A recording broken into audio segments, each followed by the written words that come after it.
નમસ્કાર, હું દર્શન રાવલ। 8 ફેબ્રુઆરીથી ફોરેસ્ટ ગાર્ડની પરીક્ષા શરૂ થશે। અલગ અલગ બેચની અંદર વિદ્યાર્થીઓ પરીક્ષા આપશે અને પહેલી વખત ગુજરાતની અંદર ઓનલાઈન માધ્યમથી પરીક્ષા લેવાનારી છે। તો જે વિદ્યાર્થીઓ એસએસસી કે બેન્કિંગની તૈયારી કરે છે એના માટે નવીનતા નથી, પણ જે પહેલી વખત આ પ્રકારની પરીક્ષા આપવા જઈ રહ્યા છે એ વિદ્યાર્થીઓ માટે થોડું કન્ફ્યુઝન છે। જો કે ગૌણ સેવા પસંદગી મંડળે એક સારું કામ એ કર્યું છે કે એમણે પોતાની વેબસાઇટની અંદર મોક ટેસ્ટનું આયોજન કરેલું છે। ત્યાં આગળ એક લિંક આપેલી છે અને લિંક ઓપન કરવાથી મોક ટેસ્ટ સુધી પહોંચી શકાય છે। મોક ટેસ્ટનો મતલબ એવો નથી કે ત્યાં આગળ 100 પ્રશ્નોનું એક પેપર આપેલું હોય, એ પ્રકારે નથી। માત્ર ને માત્ર પ્રેક્ટિસ થાય કે કમ્પ્યુટરની અંદર ટેસ્ટ કઈ રીતે આપી શકાય। તો એના માટે દરેક સેક્શનના એટલે કે ગુજરાતીના, જનરલ નોલેજના, પર્યાવરણની રીતે 5-5 સવાલો ત્યાં આગળ અપાયેલા છે। જે વિદ્યાર્થીઓએ એટેન્ડ નથી કર્યું, અચૂકથી એક વખત એટેન્ડ કરી લેશે, એનાથી સારી પ્રેક્ટિસ થઈ જશે। તો મેં ત્યાંથી જ સ્ક્રીનશોટ લીધા છે અને તમને સમજાવવાનો પ્રયાસ કર્યો છે કે કઈ રીતે આપણને સવાલ ન આવડે તો આપણે સ્કીપ કરીએ, કઈ રીતે સેવ કરીએ, વગેરે વગેરે। એ બધી બાબતોની આપણે ટૂંકી ચર્ચા કરી દઈએ। સૌથી પહેલાં તો કમ્પ્યુટર સ્ક્રીન ઉપર તમને આ પ્રકારે દેખાશે। તમે જ્યારે પેપર દેવા માટે જશો ત્યારે લોગિન માટેનું પેજ હશે, જેમાં અહીં આગળ યુઝર આઈડી અને અહીં આગળ પાસવર્ડ નાખવાનો રહેશે। અત્યારે જ્યારે મોક ટેસ્ટ આપણે દઈએ છીએ ગૌણ સેવા પસંદગી મંડળની વેબસાઇટ ઉપરથી, તો ત્યાં ઓલરેડી નાખેલી વિગતો રહેલી છે, આપણે માત્ર સાઇન ઇન કરવાનું હોય છે। ત્યાં આગળ પણ જો આ રીતે યુઝર આઈડી અને પાસવર્ડ નાખેલું જ હોય તો કોઈ ચિંતાનો વિષય નથી, પણ માની લો કે ત્યાં આગળ બંને ખાના ખાલી હોય તો એ સમય દરમિયાન સૌથી પહેલાં લેબની અંદર સુપરવાઇઝર શું સૂચના આપે છે એની રાહ જોવાની, એમને પોતાની રીતે કશું નાખવાનો પ્રયાસ નહીં કરવાનો। તો જો નાખેલું હશે તો કોઈ ચિંતા નથી, પણ ન નાખેલું હોય તો ત્યાંથી તમને માહિતી આપશે। અહીં આગળ ફોટો અને નામ લખેલું હશે। નામ અને ફોટો માનો કે તમારું ન હોય તો તરત તમારે ત્યાં સુપરવાઇઝર જે હાજર હોય એને માહિતી આપી દેવાની રહેશે કે મારો ફોટો અહીં આગળ નથી, બીજા કોઈ અન્ય વ્યક્તિનો ફોટો રહેલો છે। સિસ્ટમમાં માનો કે કોઈ ખામી હોય ને આ પ્રકારે જોવા મળે તો તમારે તરત ત્યાં આગળ માહિતી આપી દેવાની છે। એ સૂચના અહીં આગળ લખાયેલી છે। તમે જેવા અહીં આગળ સાઇન ઇન થશો એટલે તમને સૂચનાઓ દેખાશે। સૂચનાઓમાં કેટલીક માહિતી આપવામાં આવેલી છે। અહીંયા અલગ અલગ કલર કોડ આપેલો છે, જે શું દેખાડે છે એ હમણાં આપણે ચર્ચામાં લઈએ। તો પરીક્ષાની અંદર આપણે કયા પ્રકારની બાબતોનું ધ્યાન રાખવાનું છે એ સૂચનાઓ અહીં આગળ લખેલી હશે। અને ત્યાર પછી અહીં આગળ તમારે ટર્મ્સ એન્ડ કન્ડિશન છે એમાં ટિક માર્ક કરી દેવાનું રહેશે। અને ત્યાર પછી આઈ એમ રેડી ટુ બિગિન એમ જે લખેલું હોય ત્યાં આગળ તમે પ્રેસ કરશો, ક્લિક કરશો એટલે તમારી ટેસ્ટ સ્ટાર્ટ થશે। ટેસ્ટમાં તમે જેવા અંદર એન્ટર થશો એટલે આ પ્રકારે તમને ક્વેશ્ચન દેખાશે। અહીં આગળ ક્વેશ્ચન લખાયેલું હશે, ત્યાર પછી અહીં આગળ સેક્શન હશે, જનરલ નોલેજ છે, જનરલ મેથેમેટિક્સ છે, ગુજરાતી છે અને પર્યાવરણ છે। એનો મતલબ એ થાય કે આજે ગૌણ સેવા પસંદગી મંડળે જે મોક ટેસ્ટ આપી જેમાં આ પ્રકારે દેખાડવામાં આવ્યું છે, તો એનો મતલબ એ થાય કે કોઈ વ્યક્તિની ઈચ્છા એમ હોય કે મારે સૌથી પહેલાં ગુજરાતી કરી દેવું છે તો એ પણ ડાયરેક્ટલી જઈ શકશે। કોઈ વ્યક્તિને એમ થાય કે મારે ડાયરેક્ટલી પર્યાવરણના પહેલા પ્રશ્ન કરી નાખવા છે તો એ પ્રકારે પણ જઈ શકશે। તો આ સેક્શન્સ જે રાખી દીધા એ બહુ સારી કામગીરી મારી દ્રષ્ટિએ થઈ ગઈ છે। તો જે વિદ્યાર્થીને સૌથી પહેલાં જે સેક્શનની અંદર ક્વેશ્ચનના જવાબ દેવા છે એ સિલેક્ટ કરી શકશે। તો આપણે જાણીએ છીએ કે જનરલ નોલેજના કેટલા પ્રશ્નો હશે? 25 પ્રશ્નો હશે। ત્યાર પછી ગુજરાતી હોય કે મેથેમેટિક્સ હોય એના 12 કે 13 આ પ્રકાર પ્રશ્ન હશે। અને પર્યાવરણના કેટલા પ્રશ્નો હશે? 50 જેટલા પ્રશ્ન હશે। અહીં આગળ ક્વેશ્ચન લખાયેલો છે, ત્યાર પછી 4 ઓપ્શન આપવામાં આવેલા છે। એનો મતલબ એ થાય કે આમાં નોટ એટેમ્પ્ટેડનો કોઈ ઓપ્શન નથી, ઈ ઓપ્શન નથી। અત્યાર સુધી OMRની અંદર તો શું હતું કે તમારે એકે ટીક ન કરવું હોય તો તમારે ઈ નોટ એટેમ્પ્ટેડ ટીક કરવું પડશે। અહીં આગળ એવી કોઈ માથાકૂટ રહેલી નથી, તો એક સારી બાબત છે। તમને ABCD માંથી જો કોઈ ઓપ્શન તમને મતલબ પસંદ પડે છે, તમારે જવાબ દેવો છે તો ટીક કરી દો। અને તમારે ABCD માંથી એકે ટીક નથી કરવો, તમારે આ સવાલને સ્કીપ કરી દેવાનો છે, તમારે જવાબ જ નથી દેવો, તો તમારે શું કરવાનું છે? સિમ્પલ તમારે આગળ નેક્સ્ટની અંદર જતા રહેવાનું છે, સેવ એન્ડ નેક્સ્ટ। મતલબ કે તમે એક પણ ટીક નથી કરતા, તમારે નોટ એટેમ્પ્ટ કરવું છે તો ઈ ઓપ્શન નથી, તો સિમ્પલ તમારે શું કરવાનું છે? સેવ એન્ડ નેક્સ્ટની અંદર જતા રહેવાનું છે। તમને એવું લાગે છે કે મેં સૌથી પહેલાં અહીં આગળ ટીક કરી દીધું છે, પણ હવે મારે બી ઓપ્શન ટિક કરવો છે, એ નથી જવાબ આવતો, તો અહીં આગળ એક સારી બાબત એ છે કે તમે બી ઉપર ટિક કરી દેશો તો એ તમારું કામ થઈ જશે। અથવા એક રાખ્યું છે ક્લિયર રિસ્પોન્સ, એનો મતલબ થાય કે તમે બી ઉપર ટિક કર્યું અને હવે એવું લાગે છે કે ના બી જવાબ નથી આવતો, સી આવે છે, તો સૌથી પહેલાં ક્લિયર રિસ્પોન્સ આપી દો એટલે બી ત્યાંથી નીકળી જશે। ત્યાર પછી તમે સીમાં ટિક કરી દો, અધરવાઇઝ એમને પણ થઈ જાય છે। બી ટિક કર્યું તો હવે સી કરવું છે તો સી ઉપર ડાયરેક્ટલી કરી દો તો બી ઉપરથી નીકળી જશે। ત્યાર પછી અહીં આગળ એક ઓપ્શન આવતો હોય છે જેનું નામ છે mark for review and next. એનો મતલબ એ થાય કે તમે જો એવું વિચારતા હો કે અત્યારે મારે આનો જવાબ દેવો નથી, મને થોડો હાર્ડ લાગે છે અથવા થોડું વધારે વિચારવું એવું મને લાગે છે, આની કરતાં બેટર છે કે હું પહેલાં સૌથી સહેલા પ્રશ્ન જવાબ આપી દઉં, તો તમે ત્યાં ટીક કરી દો કે હું આને આગળ જતાં જોઈશ.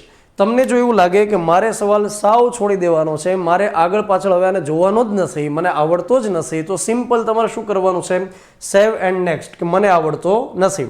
પણ માનો કે તમને એવું લાગે કે તમને થોડો આનો જવાબ આવડે છે, એકદમ શ્યોર નથી, પણ આગળ જતા સમય રહે ત્યારે હું આને ચેક કરીશ, તો તમારે અહીંયા ટીક કરી દેવાનું છે માર્ક ફોર રિવ્યૂ, હું આગળ જતા આની પર પુનર્વિચાર કરીશ અને નેક્સ્ટ મને આપી દો અત્યારે. તો આ પ્રકારે વ્યવસ્થા થઈ શકે છે. તો અહીંયા આગળ જે ઓપ્શન દેખાય છે એની મેં તમને ચર્ચા કરી. હવે અહીંયા આગળ તમારો ટાઈમ લખાતો જશે, એનો મતલબ એ થાય કે તમારે ઘડિયાળમાં વારંવાર જોવાની જરૂરિયાત નથી, ત્યાં આગળ ટાઈમ લખાતો જશે, જે તમારો 2 કલાકનો સમય રહેલો છે ત્યાં આગળ લખાતો જશે. ત્યાર પછી અહીંયા આગળ જે અલગ અલગ પ્રકારના કોડ લખાયેલા છે, એનો મતલબ એ થાય કે તમે જે સેક્શન પસંદ કરશો એના અહીંયા આગળ સવાલો આવી જશે.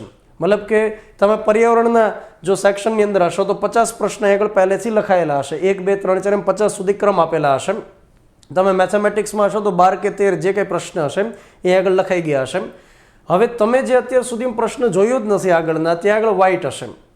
તમે જે પ્રશ્ન જોઈ લીધો છે, તમે એનો જવાબ નથી આપ્યો, તમે ટીક નથી કર્યો, માત્ર શું આપી દીધું, સેવ એન્ડ નેક્સ્ટ, તમે એને એટેમ્પ્ટ નથી કર્યો પણ જોઈ લીધો છે, તો ત્યાં આગળ રેડ થઈ ગયો છે. તમે જેની અંદર જવાબ આપી દીધો છે કે ચલો મારી એવી ગણતરી છે કે આ આન્સર આવે છે, તમે ટિક કરી દીધું અને ત્યાર પછી એકદમ શ્યોર થઈ ગયા, તમે સેવ કરીને નેક્સ્ટ આપી દો. ખાસ યાદ રાખવાનું કે સેવ એન્ડ નેક્સ્ટ તમે જેમાં આપ્યું હશે એમાં જ આગળ જતા માર્ક્સ કાઉન્ટ થશે. તમે એમને માનો કે આ રિવ્યુ એન્ડ નેક્સ્ટની અંદર આપી દીધા હશે, રિવ્યુ એન્ડ નેક્સ્ટની અંદર આપી દીધા હશે અને માર્ક્સ કાઉન્ટ નથી થવાના. તમે કદાચ એવું પણ કરી શકશો, હા, કે માની લો કે અત્યારે તમને એવું લાગે છે કે આમાં જવાબ એ આવે છે, તમે એની અંદર ટિક કરી દીધું અને ત્યાર પછી તમને એવું લાગે છે કે અત્યારે તો મેં એ ટિક કરી દીધું પણ મને એવું લાગે છે કે હજી મારે પુનર્વિચાર કરવો છે, તો તમે એવું પણ કરી શકશો કે અહીંયા આગળ ટિક કર્યા પછી પણ તમે mark for review and next આપી શકશો. બેટર ઓપ્શન હું તમને એ આપું છું કે ડાયરેક્ટલી એમને નહીં એને સ્કીપ કરશો. તમને એવું લાગે કે આની અંદર જો હું જવાબ આપીશ તો અત્યારે કન્ફ્યુઝન છે, હું આગળ જતાં પુનર્વિચાર કરીશ, તો પણ તમારે શું કરવાનું કે તમને જે લાગે છે, તમારે જો રિસ્ક લેવાની ગણતરી હોય તો તમને જે લાગે છે એ ટિક કરો અને ત્યાર પછી એને માર્ક ફોર રિવ્યુ એન્ડ નેક્સ્ટમાં આપી દો. તો શું થશે કે આગળ જતાં સમય ન રહે તો એ તમારે મતલબ પછી પાછળથી જોવામાં સમય ન રહે તો પણ તમને નુકસાન ન થાય. જો તમારે રિસ્ક લેવાનું જ નથી, તમારે ટિક જ નથી કરવાનું, તો સિમ્પલ સેવ એન્ડ નેક્સ્ટની અંદર જતા રહ્યો. પણ તમને એવું લાગે છે કે હું પુનર્વિચાર કરીશ પણ અત્યારે તો હું એ ટિક કરી દઉં, મને એ વધારે લાગે છે, તો તમારે શું કરવાનું છે કે ત્યાં ટિક કર્યા પછી પણ માર્ક ફોર રિવ્યુ એન્ડ નેક્સ્ટમાં આપી દેવાનું છે. હવે તમે માની લો કે એક વખત કોઈ સવાલનો જવાબ તમે આપી દીધો, સપોઝ એક વખત તમે સવાલનો જવાબ આપી દીધો અને ત્યાર પછી સેવય આપી દીધું, તમે નેક્સ્ટમાં જતા રહ્યા, સેવ એન્ડ નેક્સ્ટમાં અપાઈ ગયું. હવે તમને એવું લાગે છે કે ના, એ સવાલની અંદર એની જગ્યાએ બી આવે છે, તો પણ એ ત્યાં જઈ અને તમે કરી શકશો.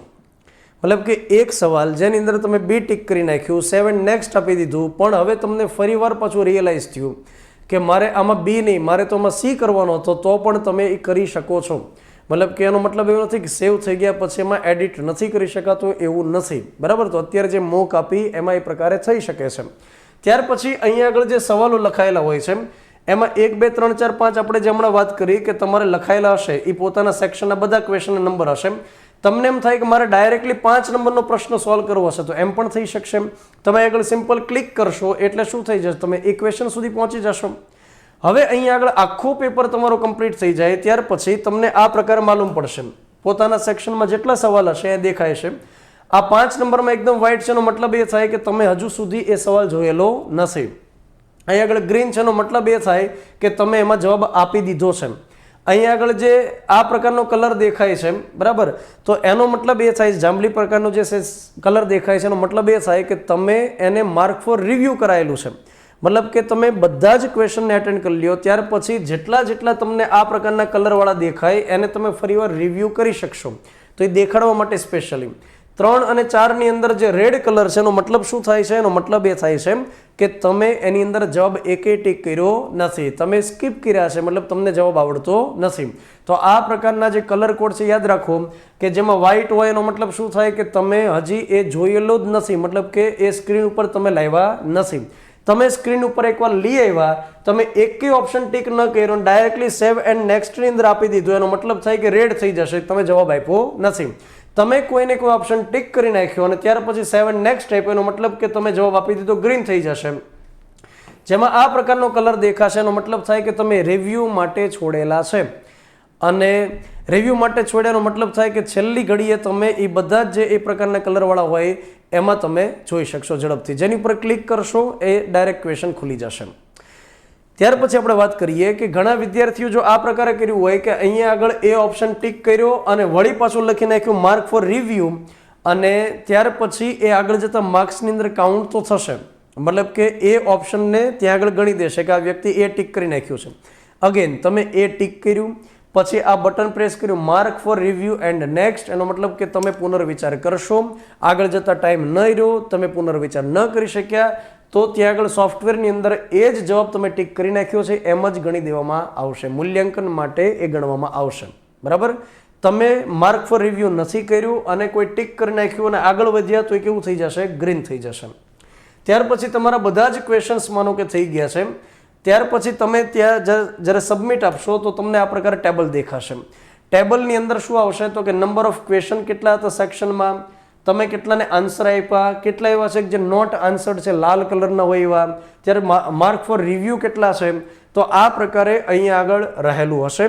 ત્યાર પછી તમને નીચે સવાલ પૂછશે કે તમે આ સબમિટ કરો છો કે કેમ. તમને એવું લાગે કે ના હજી મને થોડો ડાઉટ છે તો નો ઉપર આપી દો, તો વળી પાછા તમે બેક ટુ ક્વેશ્ચન સુધી પહોંચી જશો. પણ તમને લાગે છે કે ના હું એકદમ કન્ફર્મ છું, ટેબલ મુજબ મારા સવાલ થઈ ગયા છે, તો યસ આપી દો, અને યસ આપી દેવાથી તમારો પેપર સબમિટ થઈ જશે. તો OMR ની અંદર અત્યાર સુધી જે ઘૂંટતા એની કરતાં તો બહુ સરળ પ્રક્રિયા રહેલી છે. બહુ મસ્ત મજાની પ્રક્રિયા પણ ગણી શકીએ. ખૂબ જ સરળ પ્રક્રિયા છે. ક્વેશ્ચન લખાયેલો હોય, ઉપર અહીં આગળ સેક્શન લખાયેલા છે, અહીં આગળ ટાઈમર પણ છે, અહીંયા તમારો સરસ મજાનો ફોટો રહેલો છે. જ્યારે ક્વેશ્ચન ના આવડે તો એકવાર ફોટો જોઈ લો, કોન્ફિડન્સ આવી જાય, વળી પાછા ટિક કરવા માંડો, અહીંયા તમારું નામ લખાયેલું હશે. અહીંયા આગળ કલર કોડ આપ્યા છે. ગ્રીન મતલબ તમે જવાબ આપી દીધો, રેડ મતલબ તમે જોઈ લીધો, સવાલનો જવાબ જે આપ્યો નથી.